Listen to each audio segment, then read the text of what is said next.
Welcome to my channel. मगर वो अब स्कूल जाने वाली बच्ची भी नहीं थी, मेडिकल कॉलेज की स्टूडेंट है। फिर वक्त भी कहाँ होता है इसके पास। सलमा हमेशा खुद को तसल्ली दे लेती। वो इनकी सबसे छोटी बेटी थी। बड़ी दोनों बेटियों की वो शादी कर चुकी थी। एक बेटे की भी शादी कर चुकी थी, जबकि दो बेटे और उमामा गैर शादीशुदा थे। अच्छा ही है कि ये संजीदा होती जा रही है। लड़कियों के लिए संजीदगी अच्छी होती है। इन्हें जितनी जल्दी अपनी जिम्मेदारियों का एहसास हो जाए इतना ही अच्छा है। सलमा ने एक गहरी सांस लेते हुए उमामा से नज़रें हटा ली। वो छुट्टियों में घर आई होती। वो जितने दिन वो यहाँ रहती, इनकी नज़रें इसी पर मरकूज रहती। पता नहीं ये साजिद कहाँ रह गया है। जो भी काम इसके ज़िम्मे लगाओ बस भूल ही जाओ। इन्हें अचानक अपने मुलाजिम का ख्याल है, जिसके पीछे वो लाउंज में आई थी। बड़बड़ाती हुई वो लाउंज से निकल गई। ये न्यू ईयर नाइट थी। नया साल शुरू होने में 30 मिनट बाकी थे। 10 लड़कों पर मुश्तमिल 14-15 साल के लड़कों का वो ग्रुप पिछले 2 घंटे से अपने अपने मोटरसाइकिल पर शहर की मुख्तलिफ सड़कों पर अपने करतब दिखाने में मसरूफ़ था। इनमें से चंद ने अपने माथे पर चमकदार बैंड्स बांधे हुए, जिन पर नए साल के हवाले से मुख्तलिफ पैगाम दर्ज थे। वो लोग 1 घंटे पहले पोश इलाके की एक बड़ी सुपर मार्केट में मौजूद थे। वहाँ वो मुख्तलिफ लड़कों पर आवाज़ें कसते रहे थे। अपनी बाइक्स पर सवार अब मुख्तलिफ पर चक्कर लगा रहे थे। इनके पास फायर क्रैकर्स मौजूद थे, जिन्हें वो वक्तन फ़वक्तन चला रहे थे। 11:15 पर वो जिम खाना के बाहर मौजूद थे, जहां पार्किंग लॉट गाड़ियों से भर चुका था। ये गाड़ियां उन लोगों की थी जो जिम खाने में नए साल के सिलसिले में होने वाली एक पार्टी में आए थे। इन लड़कों के पास भी इस पार्टी के दावती कार्ड मौजूद थे, क्योंकि इनमें से तकरीबन तमाम के वालिदैन जिम खाना के मेंबर थे। वो लड़के अंदर पहुंचे तो 11:55 हो रहे थे। चंद मिनटों बाद डांस फ्लोर पर समेत तमाम जगहों की लाइट्स ऑफ हो जानी थी। इसके बाद बाहर लॉन में आतिशबाजी के एक मुजाहरा के साथ नया साल शुरू होने पर लाइट्स ऑन होना थी। और इसके बाद तकरीबन तमाम रात वहाँ रुक्स के साथ साथ शराब पी जाती, जिसका एहतमाम नए साल की इस तकरीब के लिए जिम खाने की इंतज़ामिया ख़ास तौर पर करती थी। लाइट्स ऑफ होते ही वहाँ एक तूफ़ान बदतमीज़ी का आगाज़ हो जाता था।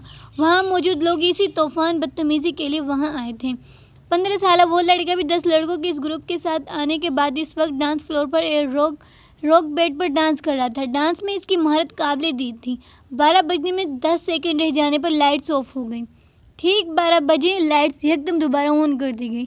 अंधेरे के बाद सेकंड्स गिनने वालों की आवाज़ें अब शोर और खुशी के कहकों और चीखों में बदल गई थी।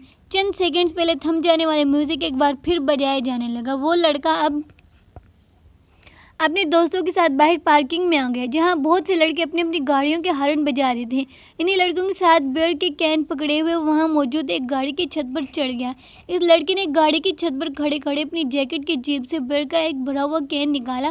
पूरी कुव्वत से कुछ फासले पर खड़ी एक गाड़ी की विंड स्क्रीन पर दे मारा। एक धमाके के साथ गाड़ी की विंड स्क्रीन चूर चूर हो गई। वो लड़के इत्मीनान के साथ अपने बाएं हाथ में पकड़ा कैन पीता रहा। वो पिछले आधे घंटे से कामरान को वीडियो गेम खेलते हुए देख रहा था। स्क्रीन पर मौजूद स्कोर में कोई खास इजाफा नहीं हो रहा था। शायद इसकी वजह वो मुश्किल ट्रैक था जिस पर कामरान को गाड़ी ड्राइव करना थी। सालार लाउंज के सोफों में से एक सोफे पर बैठा अपनी नोटबुक पर कुछ लिखने में मसरूफ़ था, मगर वक्तन फ़वक्तन नज़र उठाए टीवी स्क्रीन को भी देख रहा था, जहाँ कामरान अपनी जदोजहद में मसरूफ़ था। ठीक आधा घंटे बाद इसने नोटबुक बंद करके सामने पड़ी मेज़ पर रख दी। फिर मुंह पर हाथ रखकर जमाही रोकी।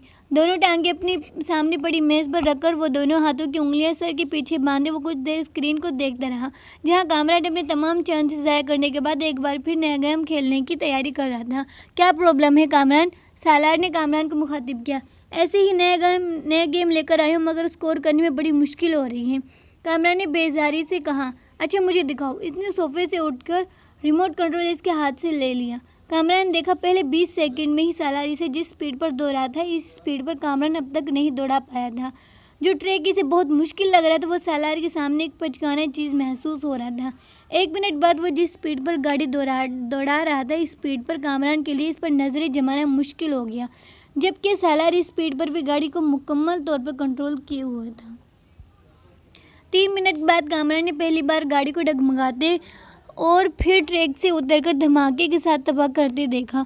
कामरान ने कुछ मुस्कुराते हुए मुड़कर सालार को देखा। गाड़ी क्यों तबाह हुई थी वो जान गया था। रिमोट अब सालार के हाथ के बजाय मेज़ पर पड़ा था, पर वो अपनी नोटबुक उठाए खड़ा हो रहा था। कामरान सर उठाकर इसे देखा। बहुत बोरिंग गेम है। सालार ने तब से रख गया। कामरान की टांगों को फलांगते हुए लाउंज से बाहर निकल गया।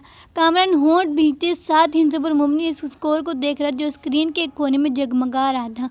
कुछ ना समझ में आने वाले अंदाज में इसने बैरून दरवाजे को देखा जिससे वो गायब हुआ था।